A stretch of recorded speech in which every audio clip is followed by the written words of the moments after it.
Hello বন্ধুরা, আমি পমেলি আবার চলে আসলাম একটা নতুন মিনি ব্লগ নিয়ে। সকলকে আমার এই ছোট্ট মিনি ব্লগে অনেক অনেক স্বাগত। যারা আমার ব্লগগুলো দেখো তাদেরকে অসংখ্য ধন্যবাদ জানিয়ে আজকের ভিডিওটা শুরু করছি। সকালেই যখন উঠেছি ওয়েদারটা বেশ সুন্দর ছিল, আর রাত্রেবেলা বেশ বৃষ্টিও হয়েছে। আশা করি তোমাদেরটাও সেমই ছিল, তোমাদের ওয়েদার। তো খুব ঠান্ডা ঠান্ডা পড়েছে। কয়েকদিন আগে ভীষণ গরম দিয়েছিল, চিন্তায় পড়ে গেছিলাম এই গরমটা কি করে কাটাবো।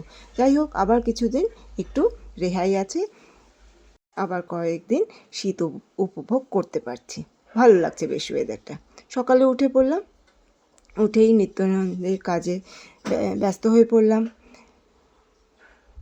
সংসার কথাটা কিন্তু খুব ছোট, কিন্তু সংসারের কাজগুলো, দায়িত্বগুলো কিন্তু অনেক বড় বড়।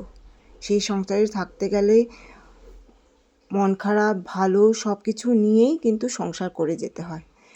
তো রেগুলার যেমন কাজ শুরু হয় তেমনই আজও কোনো স্পেশাল কিছু নয়, তাও তোমাদের সাথে শেয়ার করছি ভিডিও করে। কাপড় জামা ধুতে হবে, সেগুলো একটু সার্ফে ভিজিয়ে দিলাম। অতক্ষণে আমি একটু চাটা খেয়ে একটু খবরের কাগজটা পড়ে নিলাম। সকালবেলা যদি এটা না করা হয় তাহলে এনার্জিটা পাই না, তাই সকালে চা বিস্কিট আর আমার একটা ওষুধ আছে, সেই ওষুধটা খেয়ে নিলাম। এদিকে আজকে চাটা খেয়েই লেগে পড়লাম আবার রান্নাঘরে। এইটাই তো কাজ, এটা সবার জন্য করতে হবে। একবার ব্রেকফাস্ট, তারপরে লাঞ্চের পর আবার ডিনারের পর আবার বিকেলের খাওয়া, সব পরপর হতে থাকে। খাবার বানাতে কিন্তু প্রচুর সময় লাগে। বেশ হাওয়াও দিচ্ছিল, রান্নাও করছিলাম। তো আজকে যেহেতু শনিবার, তোমরা জানো আমাদের বাড়িতে নিরামিষ হয়, তাই পনির আনা ছিল। পনিরটাকে আমি নুন হলুদের মধ্যে একটু কেটে একটু সময়ের জন্য ম্যারিনেট করে রেখে দেবো, তারপরে পনিরটা সময় মতো বানাবো। এখন সব কাটাকুটিগুলো সেরে নিচ্ছি সকাল সকাল, কারণ কি এরপর ঘরটা ময়লা হয়ে গেলে কাজের বৌদি যে আসবে সে ঘর মুছবে, তো সেই জন্য তার আগে আমি চেষ্টা করি সব কাটাকুটিগুলো আগে করে নিতে। এই পেঁপেটা এনেছিলাম রোববার দিন, মাংস দিয়ে একটু খেয়েছিলাম, কিন্তু রাখতে দেখি পেকেই গেছে। তো যাই হোক, পাকা পেঁপেটাই খেয়ে ফেললাম। তারপরে লেগে গেলাম রান্নাবান্নায়। যেমন রোজ রাখতে হবে, ব্রেকফাস্ট রেডি করতে হবে। কেউ পড়তে যাবে, কেউ অফিস যাবে, তো সবার জন্য টিফিনটাও রেডি করতে হয়। তো আজকে স্পেশাল কিছু নয়, সেটার জন্য আজকে শর্টকাটেই সেরে ফেললাম।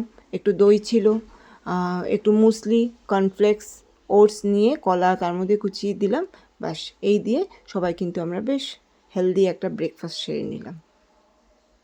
মাঝে মাঝে না এরকমও ভালো লাগে, সবসময় রুটি তরকারি লুচি এগুলো ভালো লাগে না। মাঝে মাঝে হালকা ফুলকাও একটুখানি, যখন কাজের একটু প্রেশার থাকে তখন এভাবেই আমি ব্রেকফাস্ট সবাইকে চালিয়ে দিই।